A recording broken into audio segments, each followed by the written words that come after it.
Hello,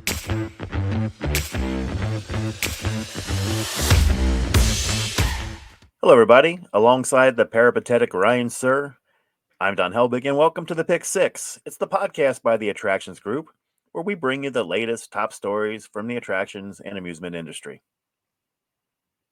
Yeah. And before we delve into this week's news, just a reminder that you can subscribe on all your favorite podcast apps, Apple, Google, Spotify, you know the drill.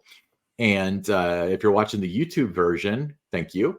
Please hit that subscribe button, leave us a like, leave us a comment, and let's get to the show. Oh, yeah. Follow us on X/Twitter at attractions_GRP. Don, what's the first story today? Well, the first story is Disney's announced the dates for the 2024 Epcot International Food and Wine Festival. It's running from August 29th to November 23rd. This marks a shift from 2023, when the festival began on July 27th and ended on November 18th.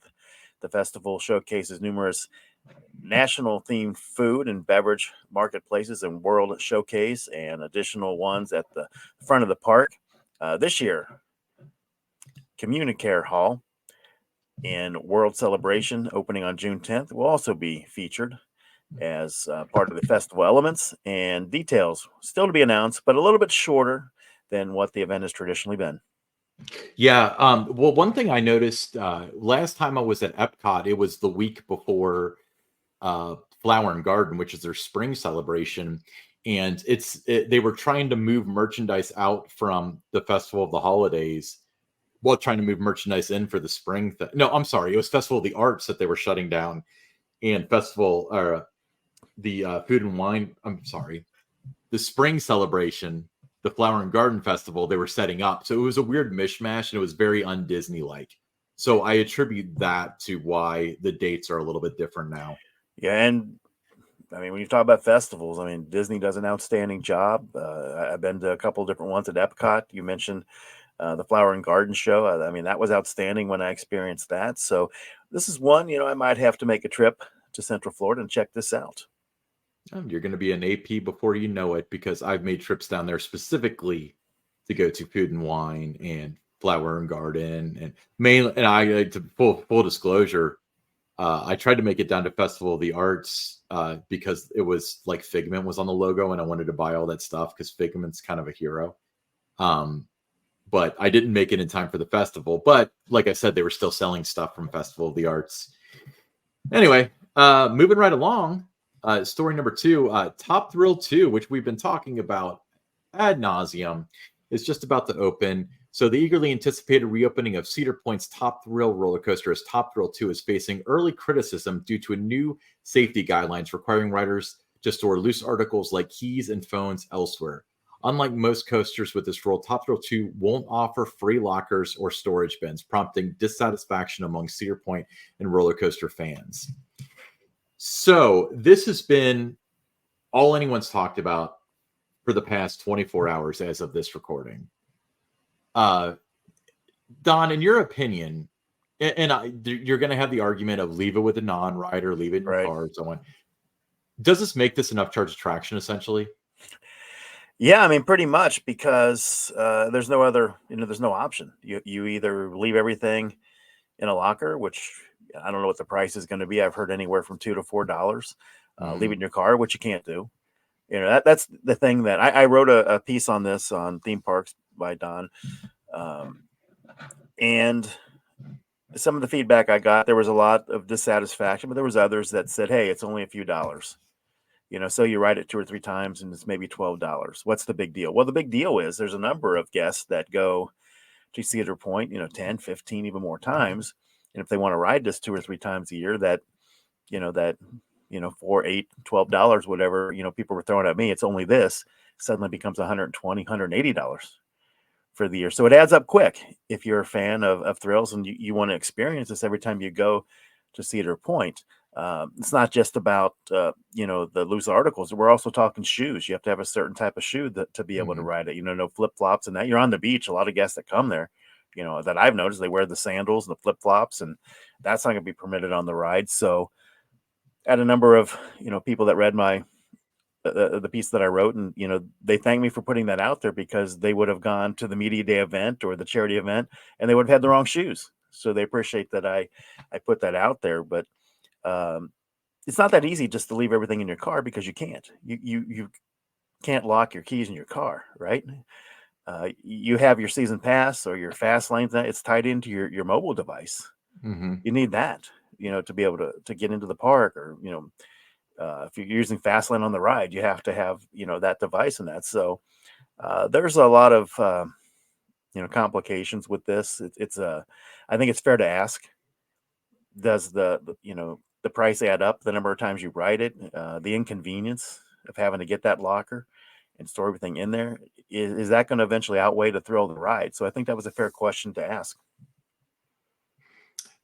I'm going to answer that question, and I'm going to say if it's $2 to buy a locker, no, it's not going to outweigh the thrill of the ride.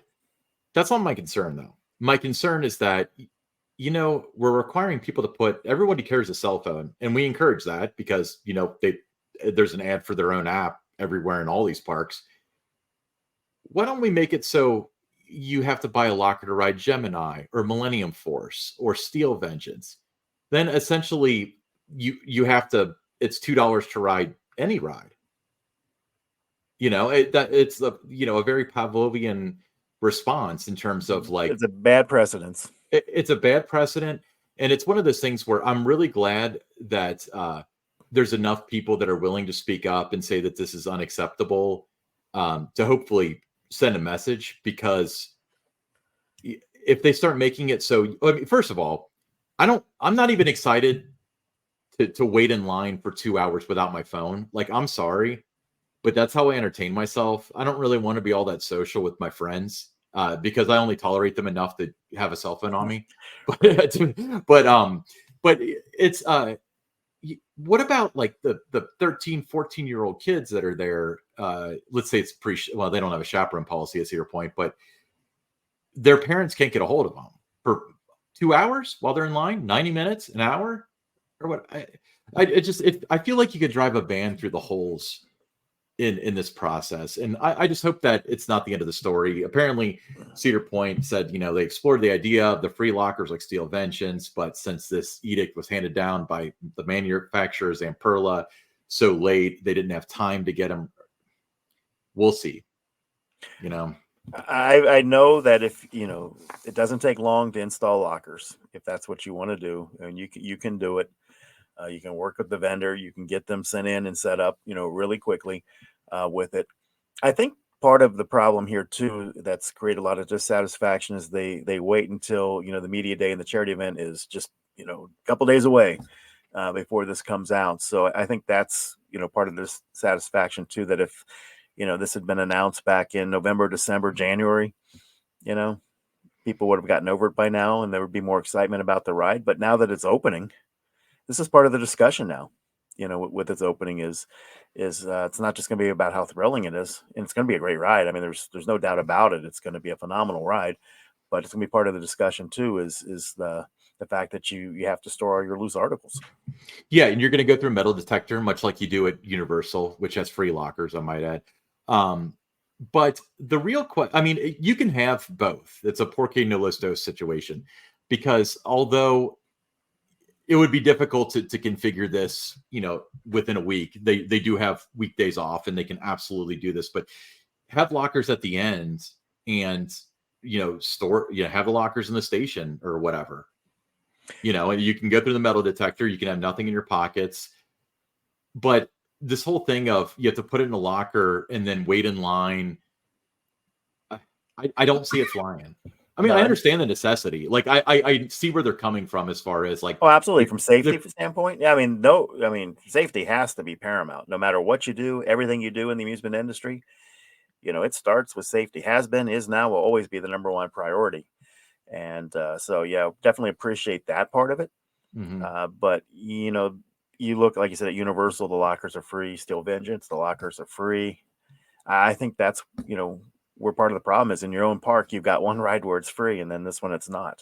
Oh yeah. The fragmented information and mixed messaging is definitely going to be an issue. Additionally, we're going to have some questions because if we couldn't get the lockers in time. Well, does that mean that they're coming later? They weren't clear on that. So if it comes June, July, August, or even 2025, and you're still paying for a locker, does that mean we couldn't do it instantly? So you're going to have to continue to still pay? Because that sounds like something that's not my problem. I guess Right. that is my problem if I have to pay for the locker. But anyway, moving right along.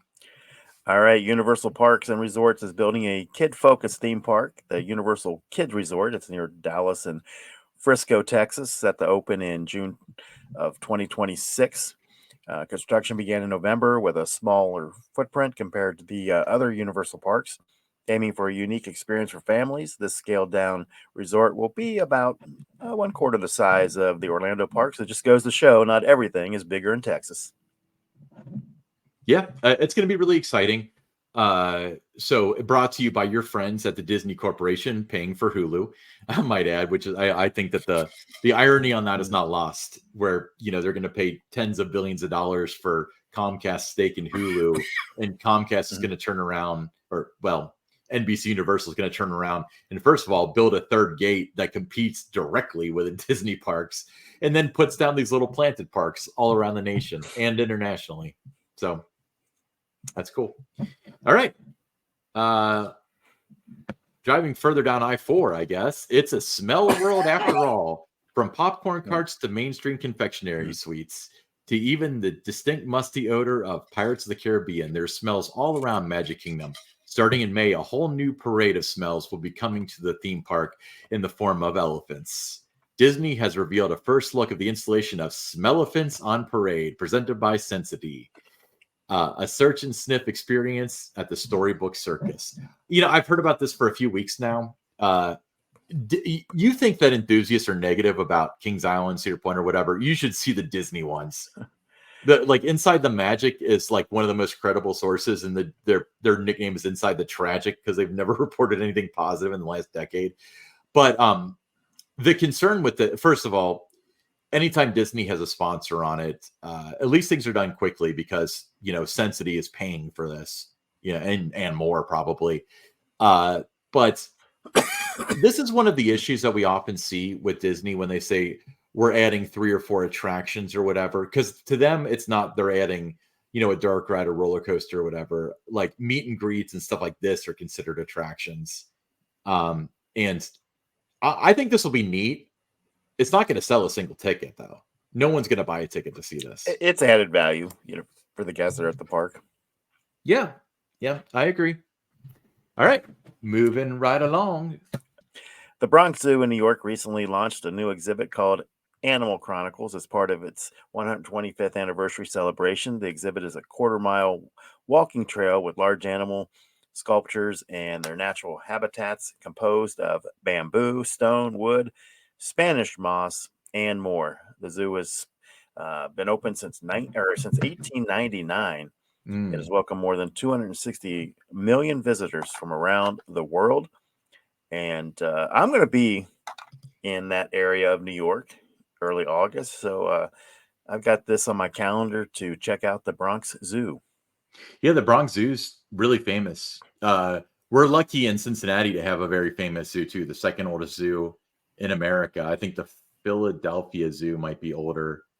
And it's only by like a few months or whatever. But, the Bronx Zoo, Cincinnati Zoo, San Diego Zoo are some of the most famous zoos out there. So it's really cool that you get to visit this.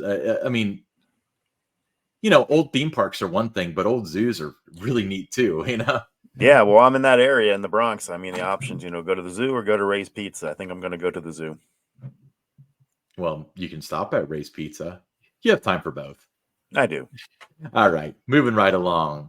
Hey, you've ridden this ride before. So Kings Island commenced its 53rd season this past weekend. Local news highlighted the upcoming Camp Snoopy expansion in the kids area opening late spring and a new menu of additions. However, the most significant update for guests to experience to start the season is a massive overhaul of over 1,000 feet of track on the north side of the Racer roller coaster.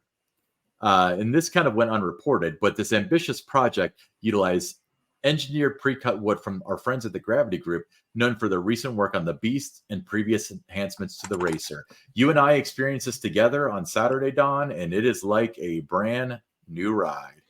Well, you look at the work that the Gravity Group has done over the past, really 3 years with the racer, and they really have, and the Kings Island Carpenters too have been involved in some of the work that's gone on too. But it's really breathed new life into the racer. Also, the Beast, the racer's now in his 53rd season.